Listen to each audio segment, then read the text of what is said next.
Kung titingnan mo, ang hilot, kahit saan at barangay doon ipinanganak, isang pangalan ng hilot. Tinignan ko yung penmanship, yung nagpirma lahat sa papers, isang tao lang. Gaano katanda na ba si Hilot at buhay pa siya ngayon? Pati yung hilot ghost. Hindi niyo mahanap. Yun. Okay, ghosted Ghost si yung hilot Hilot. kasi pinanganak dito sa Enawayan. Highway yan. Yung pinanganak sa bundok, yun din yung hilot. Parehang araw. Parehong araw. May chopper siguro si Hilot. Isang tao lang isang tao lang nagtrabaho. So I will use as an example the birth certificate of Bamban Tarlac Mayor Alice Lialbo. It was printed, so let's wait for it so you can see it. Okay, so I will explain, no? So dito, yung birth certificate niya, it was printed on a genuine security paper, PSA issued, but the contents are fraudulent. So in Mayor Go's birth certificate, her declared father, mother, and her parents' marriages are non-existent in the PSA CRS database. So, parang na-invento yung existence ng parents niya dun sa birth certificate niya. Furthermore, in Mayor Go's birth certificate, her father's declared citizenship is Filipino, when in fact it has already been admitted by Mayor Alice and that her father is Chinese with a Chinese passport. Okay. I will flash on the screen now the 2022 data on late birth registration submitted to the committee. Ayan siya. So number 1 is Ampatuan in the province of Maguindanao, Sharif Aguac, Maguindanao, Baloy, Lanao del Norte, City of Pasig, Talayan, Datu Odin Sinsuat, Maguindanao, Indanan, Sulu, City of Marawi, Lanao del Sur, Bongao, Tawi-Tawi, Santa Cruz, Davao del Sur. This chair expresses shock as to how in the world would and predominantly Mindanao have just so many late registrations unless napabayaan talaga dyan ang pagre-register lang ng mga bata. Pero I would imagine if that is the case, then many other small towns in the Visayas would also have similar issues. At siya ba si Mayor Sala? There you are, Mayor. Mayor Sala of Santa Cruz, Davao del Sur. So, Mayor, dito nga sa lugar nyo, natuklasan yung maraming insidente nga ng ng pag-issue ng spurious or fake birth certificates. Pwede nyo ho ba kaming ilahad nyo ang ano yung nalalaman nyo tungkol dito, kailan to nakarating itong information, kailan to nakarating sa inyo, and anong mga nagawa nyo tungkol dyan, anong mga investigasyon ninyo or kasama ang NBI or kung sino man. Thank you, Mayor.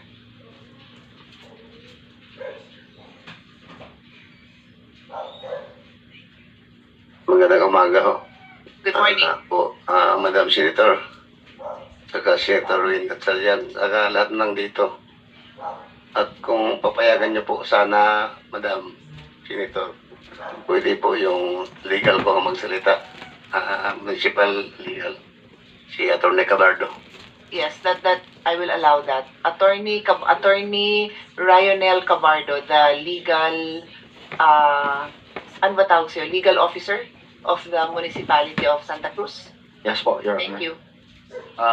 Regarding po sa actions taken ng LGU Santa Cruz, Can you start from the beginning? Like, paano to nakarating sa inyo? Sa amin nyo ba to narinig? May ibang nakapaglabas ng info? Yung background lang. If you know. Yes po. As far as I can remember po, Your Honor, this information was received sa munisipyo namin sometime in December 2023. After hearing, during that, dalawang birth certificates lang po yung concerned. So, we conducted initial investigation and we found May nagsumbong sa inyo. we heard sa mga news outlets po na ang Santa Cruz po ang top area po na nag-issue ng mga fake birth certificates. And we conducted initial investigation, and we found out na a certain job order employee po yung nag-facilitate. So as early as January 2024, hindi na namin renew yung contract ng JO po. Then later, Mayor Sala ordered my office to go deeper sa investigation. And after realizing that this involves massive and voluminous records, I asked Mayor to issue an executive order para mag-create ng ad hoc committee. So the ad hoc committee was tasked to investigate further sa mga Colbys po, and sa ngayon we have found out 1,501 Colbys na irregularly issued to foreign nationals, meaning because we cannot determine yet kung falsified ba yung entries. Colby. Colby, certificate of live birth, Colby. Certificate of COLB. Okay. No. Okay. 1,501. And sa 1,501, we notice na 54 nito, wala pong Filipino parents ang na-indicate dun sa birth certificates. Sorry. So let me just go back. So Yes, Your Honor. you reviewed 1,500 certificates of live birth, or Yes. was there something wrong with those 1,500? Did they stand out in any way, or it's just a random check? Just to understand better. We chose birth certificates with foreign national sounding names. And we found out that these documents or Colbys, kulang po yung mga attachments. So we concluded na irregularly issued po siya na birth certificates. But as of now, we cannot conclude kung falsified po yung mga entries. Yes, okay. Now, I just want to know the basis for the pulling out of the 1,500. So, okay, I'll repeat what you said. So, ang basis nyo for your investigation is to look at birth certificates that have foreign-sounding names. Yes, Your Honor. Correct, okay. And of those with the foreign-sounding names, 54? Iyan ba yung sinasabi mo? As 54 po yung walang Filipino parent po na Wala kayong matrace na Filipino parent. yes. So, ibig Actually nakalagay doon both Chinese ang parents po. so on its face talaga, what Yes. basis to be a Filipino? Yes. Kasi doon pa lang aminado na Chinese yung parent. Yes, Your Honor. Okay, so 1,501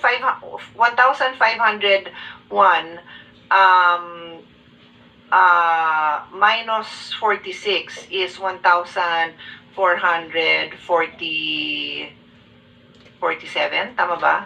Or 54 po yung no, you said 1,501 eh. So minus 54 is 1,447, correct? Yes, 1,400. So meaning yung 1,447 for now, tama na, hindi nyo na muna gagalawin yon. Kasi foreign sounding yung name, pero wala pa kayong nakita doon sa 1,447. Kita mo irregularly issued po siya kasi wala po mga attachments. So They rely so on the 1,501, there's something wrong with it. yes. Okay. Pero on its face, yung 54, yung talagang walang Filipino parent. Correct po. Okay. So, still under investigation yung natira, yung 1,447. Kasi nga, walang attachment. Yes po, Your Honor. And Thank you. we referred that to the PSA. They conducted an investigation last August 1 and 2. Okay. Okay. We will ask PSA to be the one to explain. But before I go there, hindi pa po ako tapos sa inyo. Sabi mo, pinili nyo yung foreign sounded names and you found 1,501. Ano yung time frame nung issuance ng birth certificates na yon? From 2016 to 2023. 2016 to 2023. Is it safe for me to assume that wala na kayong nakita before 2016 or you did not look beyond 2016? We are still conducting Okay. the So, investigation. ang investigation nyo is limited to 2016 to 2023. Yes, Your Honor. Okay. So, it is possible that meron pang before 2016, hindi natin alam. Possible po. May initial numbers po ako pero hindi pa ito final. Hindi pa kasi Yung number saan? sa from 2015 pababa. Sige. Okay. But we take note that hindi pa yan official. But what are your initial numbers? Meron sigurong mga less than 40. Less than 40. Mhm. Okay. May I know if this person na naka-job order was employed or had his job order status in 2016 onward? I cannot Is I there cannot answer somebody you can ask? Can somebody check? Okay, so gaano katagal siya employed? Because kung hindi nagtutugma yung itong dates na yon, then obviously meron pang ibang tao. Yun lang naman yung point that I'm trying to make, no? Na sino kaya yung Mayor Sala can answer. mayor? Yes, please. Ganito kasi yan, Madam Senator. Nung nakita ko sa TV na mayroong nahuli na Chinese national, tapos may Santa Cruz, ang ginawa ko, nag-issue agad ko ng order. Nag-create ako ng task force, technical working group na investigahan ko hanggang from 2020 to 2016. Okay. Ayun, nakita ko dyan is 1,501 yung spurious record na corpse. Ngayon, kasi sige communication taga-Senate, kahit na office ni Senator Gatchalian, so nagpapadala kami ng kopya dito kay Senator De La Rosa. Habang hindi ko pa natapos kasi hindi madali mag-imbestiga. Siyempre, madami pa ko kayo. Pero sinabi ko doon na hindi pa tapos yan. Before nangyari yun, meron naman nahuli bago na yung birth certificate na is 2013. Tapos Pilipino yung pangalan, pero Chinese, pure Chinese yung bata. Kumuha ng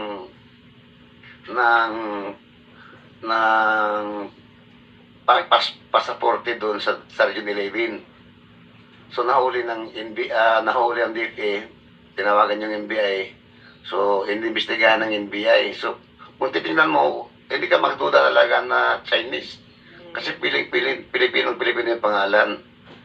So ang ginawa ko kasi, sige na dito patawag. Sabi ko, i-check dyan maliwanag na kung ano talaga yung yung from 23 to 2016, titingnan mabuti yan kung saan talaga yung pure Chinese talaga yung pangalan. So hindi maintindihan kasi dito may Sai, may Xiu, may ano.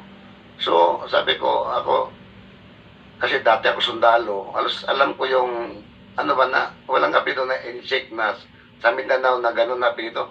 Sai, Layo, hindi mo maintindihan yung apelido. May Xiu, basta gano'n. So nakita dyan yung 54 na wala talagang pati yung isipin mo, titingnan mo yung ako kasi nag-hit sa panel lang imbestiga. Yung titingnan mo ang hilot kahit saan na barangay doon ipinanganak, isang pangalan ng hilot. Isang pangalan. Titingnan ko yung penmanship, yung nagpirma lahat sa papers, isang tao lang. Tingnan ko rin pinuntahan ko rin sa research office kung mayroon bang resibo.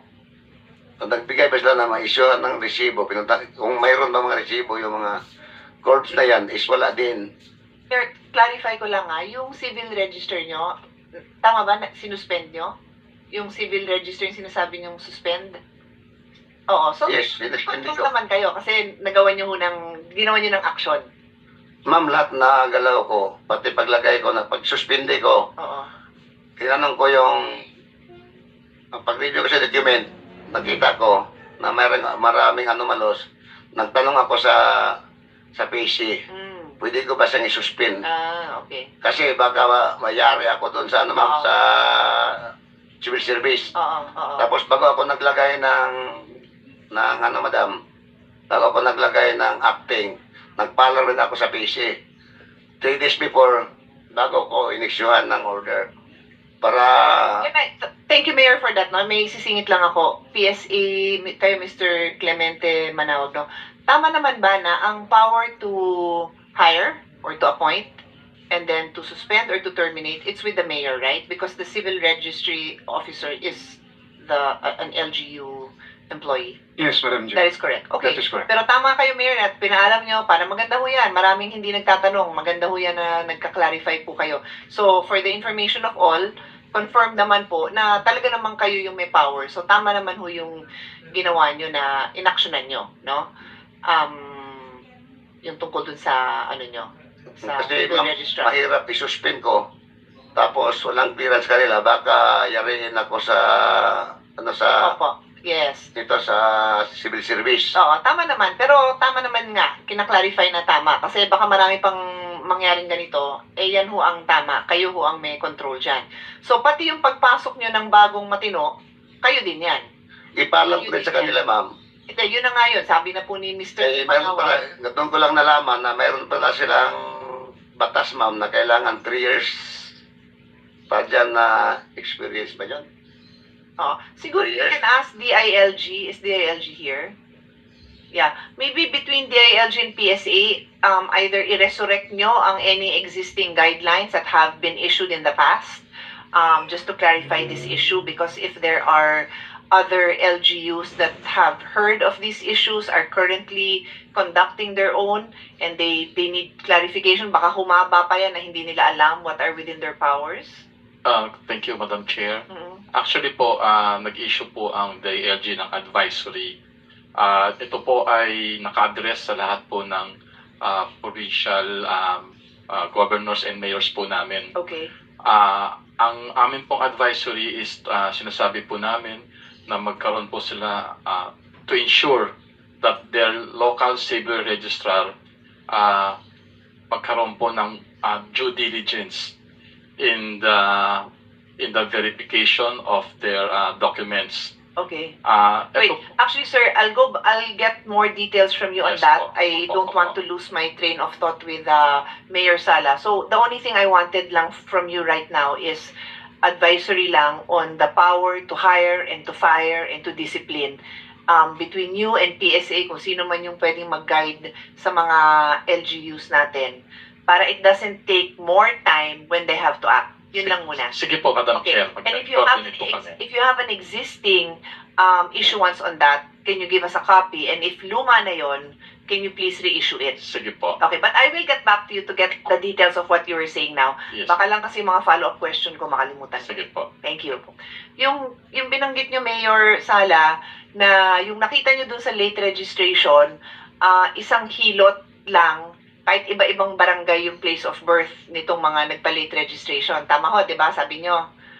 Eh, gaano katanda na ba si Hilot at buhay pa siya ngayon? At ito bang mga nagpa-late registration, I'm assuming ang age niyan is what? Anong range ng age niyan? 20s, 30s, 40s? Ano bang age nun, Attorney Cabardo? Based sa investigation, mga average po, mga 20s. O 20s. So, meaning to say, si Hilot, kung nag-umpisa siyang magpanganak ng 20, ay di buhay pa siguro siya 40, 50. Na-imbestigahan niyo ba kung ilang taon na si Hilot? Ako nang sasagot yan, ma'am. Ang problema dyan, ma'am, pati yung hilot ghost. Hindi niyo mahanap. So, Yun. Okay, ghost din Ghost si yung hilot, ma'am, Hilot. kasi pinanganak dito sa Nawayan. Yung highway yan, yung pinanganak sa bundok, yun din yung hilot, parehang araw. Parehong araw. May chopper siguro si Ah. Hilot, ano? Para nakarating Tapos, siya doon. yun yung ano dyan, kasi isang tao lang ma'am, isang tao lang nagtrabaho. Asa na tong civil registrar nyo? Dapat siya ang tanungin natin. Itong na-suspend ba to? Undergoing, ano ba to? Suspended while investigation is ongoing or... Investigation, ma'am, kasuhan talaga yan. Kasi ngayon, nagkukuha sila abogado. Tapos gisagot niya doon na ministerial lang daw siya. Anong ministerial? Ministerial? Ministerial na I siya. don't think so. Naghugas kamay. Naghugas No. kamay. Ongoing pa ngayon, ma'am, ang investigation. Hayaan mo, ma'am. Pag matapos ako mag-imbestiga, nag-get ako ng panel. Kaya dinala ko yung 4 ko na lawyer na konsyal. kasi sila ang member sa panel kasi titingnan namin talaga anong anong anong dapat namin gawin, ma'am, para may pagbabago talaga dyan sa patakaran na yan. Mayor, maraming salamat sa effort nyo. Ah. Nakikita ko po yung sincerity nyo sa effort nyo. But yung problem natin ngayon is bigger than your municipality. And I think kailangan, it's the obligation now of national government na tulungan kayo. Naawa naman ako na sa dami ng kailangan yung asikasuhin sa munisipyo nyo, talagang mauubos yung oras nyo dito, abogado nyo, I'm sure marami ang kailangan mga dokumento i-review, tapos dito nakatutok. I will really expect that mag-step up ang PSA and NBI to support you in your efforts to investigate, Mayor. Kasi mabigat na yan and the fact that you are fully cooperative, malaking bagay na po yan. And in fact, what I will demand from PSA and NBI is to assist in the remedial measures to be sure na baka mamaya pa-investiga tayo dito tapos pinagtatawanan tayo dahil tuloy-tuloy pa rin, di ba? So, I'll post that question later on na what are the remedial measures and have you recommended? Kasi like Mayor said naman, I think ang ibig nyo sabihin nung sinabi nyo wala kayong power, maybe it's not that. It's more like you don't have the time na to handle this major, sobrang laki na nito eh.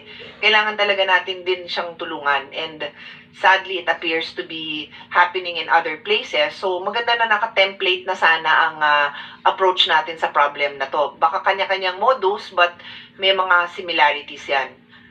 Okay sa inyo yan, Mayor, na sa amin kasi yan, ma'am, wala kaming power immediate na mag-check namin yung kung walang mareklamo sa atin, Yes, hindi kagaya exactly. ngayon.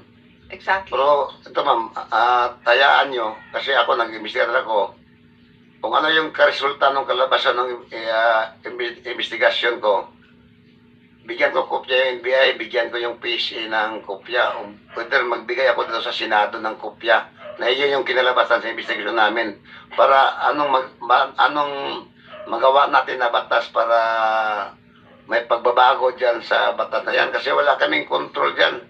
Tapos, pati dyan sa looba, ito nga, sinabi ko kanina, na kahit na walang resibo sa Treasury Office, kasi sila nagbayad doon, kailangan magbayad bago makakuha ng kahit na wala, kaya nilang mag-issue.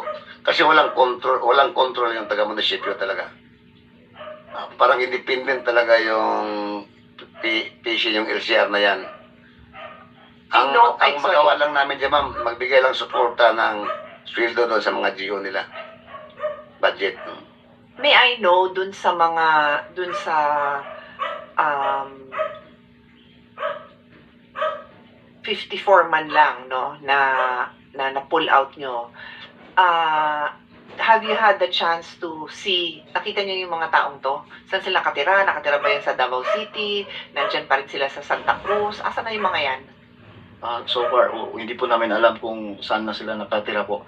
Maybe we leave that to the NBI. Meron kasi silang capability to Yeah. take. I was just curious naman na baka kasi, it so happens, may-ari siya ng kung anumang negosyo dun sa lugar niyo. Hindi kayo aware. Hindi po, okay. In fact, meron din doon same surname ng yung mayor ng Bamban. Guo, may Guo din doon na naka-register. Dalawa. Dun sa 54 na yon. Yes. Okay.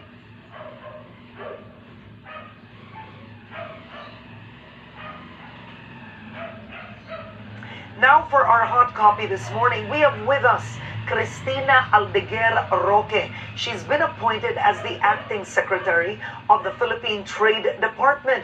Before stepping up, she served as trade undersecretary in charge of developing micro, small, and medium enterprises. She joins us here live in the studio.